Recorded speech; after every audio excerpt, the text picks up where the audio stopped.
100. This is a smaller one? Yeah. Okay. And like I said, you can tilt the drum in any angle you want.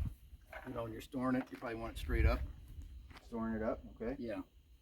And when you're using the feeder, make sure that, you know, it's always in, it says your cable size is 1330 seconds. That's where you want it. That's where you want the feeder on each side.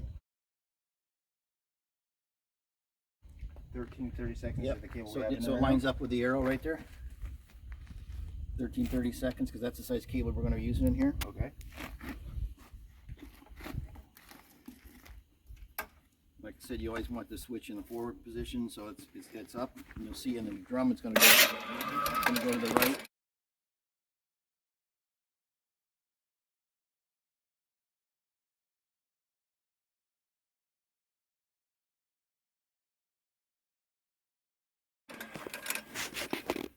You know, the only time you would use reverse is if you were stuck in the line, trying to free it, and only until you get yourself loose and you go back and forward again. Okay. But the way the cable works, when you're in forward, the cable's tightening around each other, so it's making like a tight, you know, cable to go in. When you reverse it, it's loosening the cables, winding them the other direction. Right. You don't want to do that. No.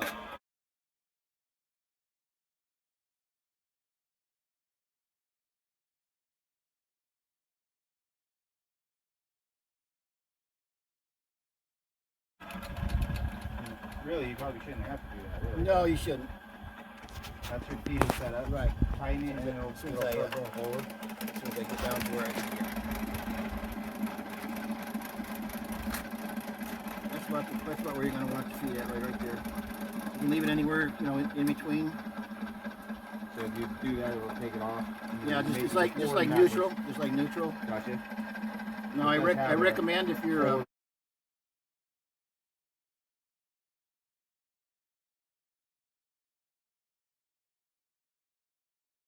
reverse and neutral, okay? Yep. I do recommend that if you're working in a stoppage where you're having a hard time negotiating a turn, I would say take the feeder off, back it off, and run it manually until you get around that spot. So you get around the spot. And then you go ahead and, because if you just use the feeder and you get into a place where it's going to stop, you can just push that cable right into where it's going to snap. Okay. So the feeder's it's good for bringing the cable back. It's also good for bringing, when you're going back, making passes back through area. But if you're making a turn or a bend or a trap or something like that, back it off and negotiate it first by hand, get it around there, and then go ahead and use the feeder. Okay. So feeders for easy stuff. Right. More hard stuff, you're going to use the hand. You do it by hand. Yeah, like when you first drop it into a clean out or a bend stack, when it hits bottom, it has to make that first bend. Or whatever. Yeah, that's when it's best to get it by hand. After that, if you do that, then you just put it on the feeder. Okay. And then you'll know, will it make like a noise? If it's Yeah, what happens is this machine that drum will, it'll start to bog down. Okay. You'll hear bog down. There's a clutch back there that keeps it from so it slips. The drum slips, so it won't shoot the cable out at you. As you hear it bog down, then you just be ready to back up. Get ready to back up as soon as it bogs down. And then let it pick up speed again. Once it picks up full speed, then go ahead and make another bite again with it. And try to get but if you're in a spot though where it's not negotiating it, where it's bogging it down, you're going to feel that drum go slower and slower. Yeah. That's when you either want to be backing up by hand or backing off with a feeder. Let it pick up speed, then take another bite. Hitting it kind of full size. Yeah, because what happens is, like the cable in the drain with a blade on the end of it, what's happening is if you go into a straight stoppage and it starts to slow down, that blade's not turning anymore. Gotcha. But once you back it up, blade starts picking up speed, and now you take another bite in. You're just like drilling a bit. Right. So like just like a drill bit. Yeah. If it starts bogging down, get it out, get the speed back up, and hit it again. Right.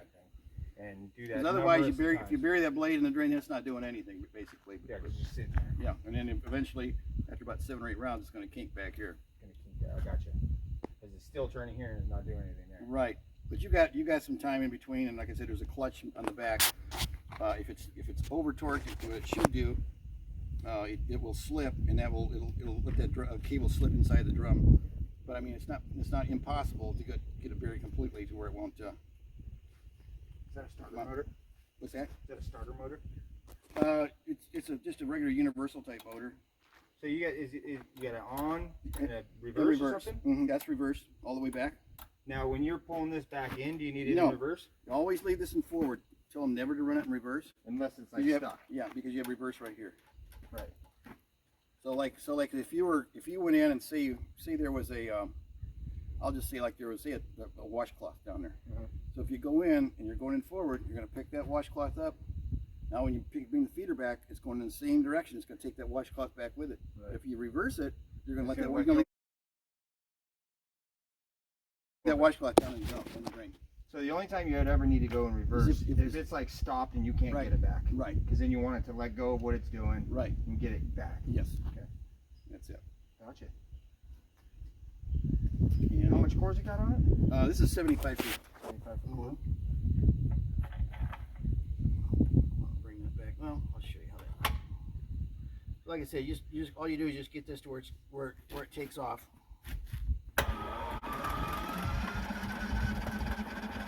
Sometimes it may not be fast enough for these guys, you know, they may decide they want to write by hand. They can write by hand too if they want to. It's up to them.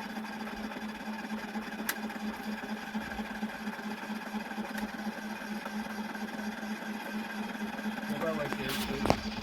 About touch it and about a quarter turn or something. Yep. So maybe it's a get smaller it touches and then quarter turn fast. To where it takes off, where you see it taking off. Because this is a smaller cable, so you have to go down a little bit tighter with it. Because we make one feeder for all of our cables. It's just that's where it's set at. And then this thing, what does it do? Is it just push these teeth in and out? There's two bearings on a cylinder, right? And those come in from the sides. Set, you know, they're set for whatever size cable you got. So you can go to, it'll come out further if you go to a bigger cable. Go out to 3/4. It'll come out I gotcha. So it's just kind of evening out to the center, right? So we're making one feeder for all the different size cables. And we're at 13:30 seconds right. on this 100 machine, right?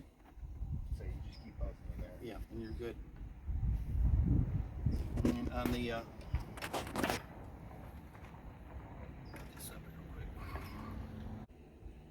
assortment of blades. I'll be honest with you, I prefer just using the cutting blades. The drop head's kind of it's always a weak point. You can.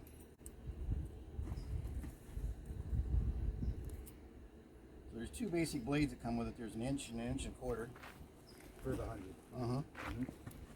And the 100's mainly used for 2-inch lines. 2-inch lines? Yeah, 2-inch. You could do probably some 3-inch with it. Okay. You know, like your kitchen sink, laundry line. If you're careful, you can probably do some floor drains with it. Okay. So the way this blade here sits on top, there's a little slot right on top here. Got it. And let's try and get that. Well, I'll just show you and I'll put it on. When I get all done, I'll put it on. I'm going to show you the other one too. So it sits in that slot. The blade will sit right on the very top. Yeah, to kind of hold it tight. Yeah. And I'll come back and we'll tighten that up in a minute. The drop head.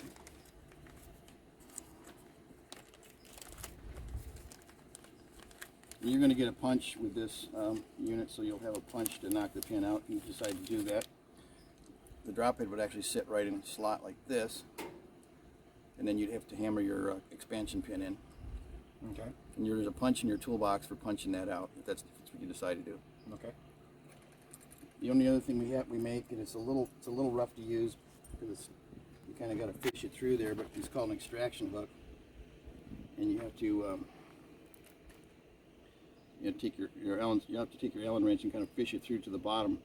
But what it does, it sits right on the very top here. You see that hex right there? Yeah, so that's like kind of drops in. Yeah. Now, if you had something down in the drain you knew was like a rag or something like that that you need to retrieve out of there, that would probably be a good one for that. Okay. Because it'll kind of grab it. Yeah. So you got the grabber. Most guys go with the cutting blades because the drop head, that's a little large of a drop head because of the fact it's with a 13/32 cable, so you know there is a spot in there where you've always got one weak spot, and that's where it's buckled together. Right. Where you don't have that problem with the cutting blades. Like I tell people, if they're going to be doing vent stack work, you can use an 1.25 inch cutting blade. If you're going to be pulling pipes underneath the sink or doing smaller from the inside, use a 1-inch blade.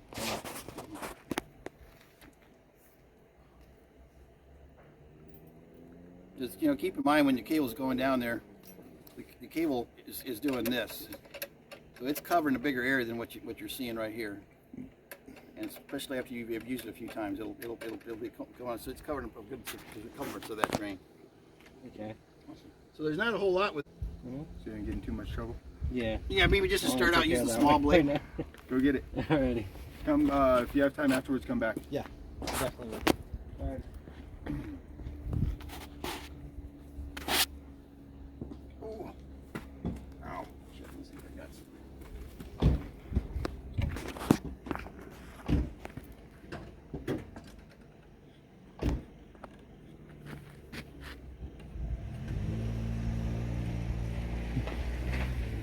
You wouldn't happen to have a little bit of either some WD-40 or a little bit of grease?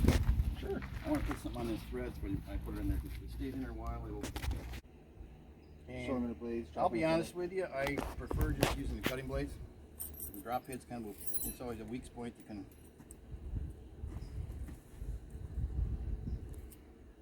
So there's two basic blades that come with it. There's an inch and a quarter. For the 100. And the 100 is mainly used for 2-inch lines. 2-inch lines. Yeah, 2-inch. You could do probably some 3-inch with it. Okay. You know, like your kitchen sink, laundry line. If you're careful, you can probably do some floor drains with it. Okay. So the way this blade here sits on top, there's a little slot right on top here. Got it. And let's try and get that. Well, I'll just show you and I'll put it on. When I get all done, I'll put it on. I'm going to show you the other one too. So it sits in that slot. The blade will sit right on the very top. Yeah, to kind of hold it tight. Yeah. And I'll come back and we'll tighten that up in a minute. The drop head.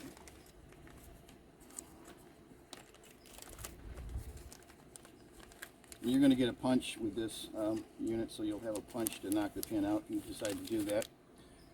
The drop head would actually sit right in a slot like this, and then you'd have to hammer your expansion pin in.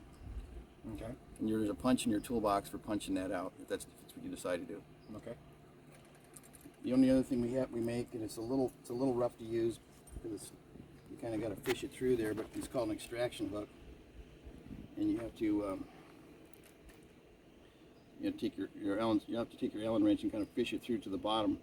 But what it does, it sits right on the very top here. There's see that X right there. Yeah, it so sits that's in there. like kind of drops in. Yeah. Now, if you had something down in the drain you knew was like a rag or something like that, that you need to retrieve out of there, that would probably be a good one for that. Okay.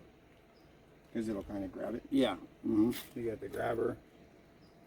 Most guys go with the cutting blades because the drop head, that's a little large of a drop head because of the fact it's with a 13/32 cable, so you know there is a spot in there where you've always got one weak spot, and that's where it's buckled together. Right.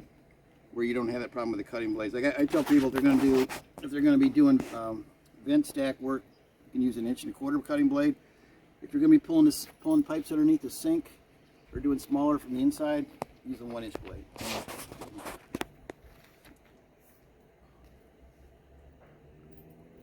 Just keep in mind when the cable's going down there, the cable is doing this, so it's covering a bigger area than what you're seeing right here, and especially after you've used it a few times, it'll be going on. So it's covering a good circumference of that drain.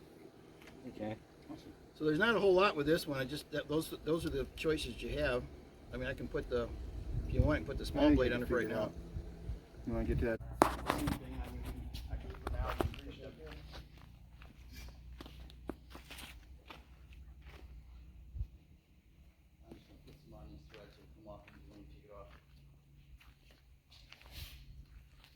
Cable, I already put the cable in, so it's clamped at the back of the drum. That's why I can build up torque. It's clamped back here. What was that? When I put the cable in, I ran the cable past this clamp and clamped it down. So that's why you build up torque with it, because you won't. So inside there is like a tube. It's like an L-shaped clamp that holds that cable. That's tight. Yeah, that's what gives it all the torque. Gotcha. So it's attached to the drum. And how long is this cable? 75. 75. We make a 100-footer. I'm not really big on a 100-footer because if you don't run it all the way out, it kind of creates a little pigtail back there in the back. Okay. 75 is pretty much what most all the plumbers use. Gotcha.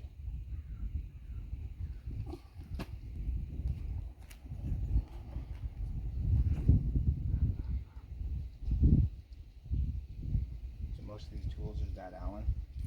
Yeah, there'll be either the Allen or, like I said, the drop head. Yeah, the drop head's the pin.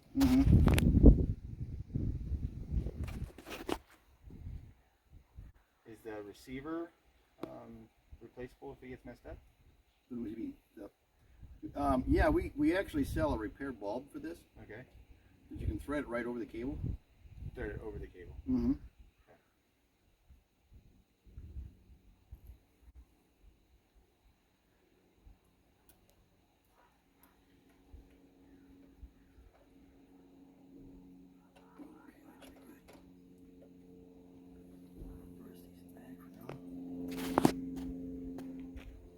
Got this little washer here. Oh yeah, we'll throw that in. What do you put that on? Just the Allen and one lock? Yeah, the one lock washer. Yeah. That's probably the reason why guys end up not getting them off, is because they lose the lock washer and they tighten it all the way down, and then it won't come loose again. Right. End up snapping it off. So you can keep all Here's that. your lock washer. You can keep that right in here. Gotcha. That's really, for the 100, there's not too many options, just those right there. Those three options. What's this thing weigh? You're probably looking at about, I imagine around 95 pounds probably. Now what some guys do, if they have to go up on a roof or something, they'll take the drum off. And they'll take the drum off and then go up and then bring the rest of the unit up. So you can take the drum off? You can, but you have to take the feeder off first. That's the thing. You have to take the 2 thumb screws off right here. Then the feeder will pass through, and then the drum will actually come right out of the yoke. It's just, that drum was made to come out, because if you have to service it or work on it. What do they do? Take just the drum up to the roof? Some guys do, yeah. And then what do they do? Just hand feed it? No. So what are you taking off? Just these bolts? No. If I was to take it apart, I would just take these 2 thumb screws off. Okay. Pass the feeders over the cable. You have to take your blade off This first. part off. Yeah, you have to take your blade off first. Now this drum will you can just slide it forward and pick it right up. Okay. Take it off. And that'll cut your weight probably roughly in half. Yeah, probably about half. Gotcha. And just reassemble up top. That's not too Right. hard. Yeah. What I do is I lift it up. I drop it in. You'll feel it pop in when it goes into where it's supposed to go, because the clutch has to engage with the gear case. Yeah. So there's probably like a T or like a key. Yeah. It's got like 2 little ears on it, and then that clutch will drop into those 2 ears. Okay. You'll know when it's in there, because the drum will be all the way in at the very top. Yeah. Your mounting bracket will go back on. And if you ever decide you don't, I took it was the manual machine to begin with, so.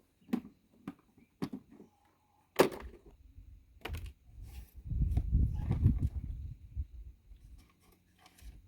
find out you're going through too many cables and the guy's not learning, you can always put this back on top. This attaches with. It just releases this. And No, well, you would take this off and you would have this on here instead. Right, take so just take these wings off. Right. Take Those, the self-feeder away from it. both those wing screws are going to go back in right there. And what this does, it just slips out of the way. Okay. But that's how it is manually.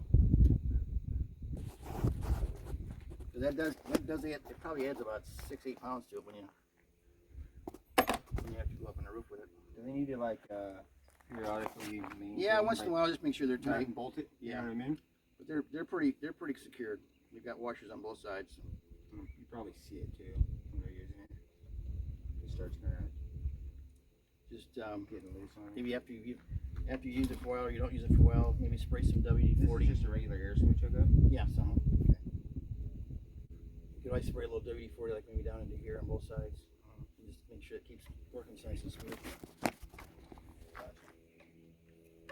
Okay. So button, bolt it, and keep it greased. Yep. They used grease, maybe use grease. Yeah, there's grease in it right now. Just get some grease. There's no excuses when it's in the truck. There's like a little rubber washer that goes just below this, so that the grease can stay in below the. What do you think? Like an O-ring setup? Yeah, like an O-ring. Yeah, so it doesn't all come out the top. Cool.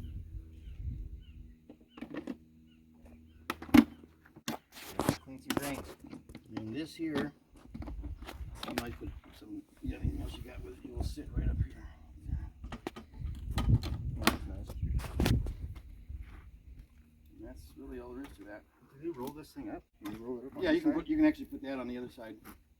There's a holder for each side, for one for the yellow cord and one for the black. That makes it nice. Prevents it from getting effed up. Yeah.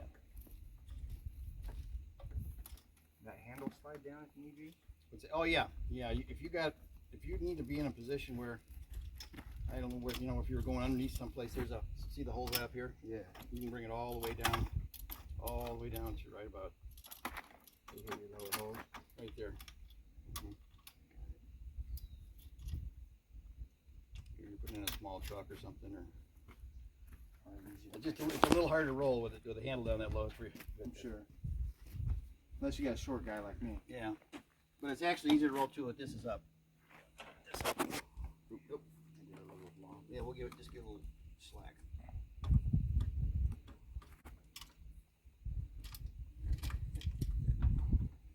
So maybe roll this thing up after you put it in the up position. Mm-hmm.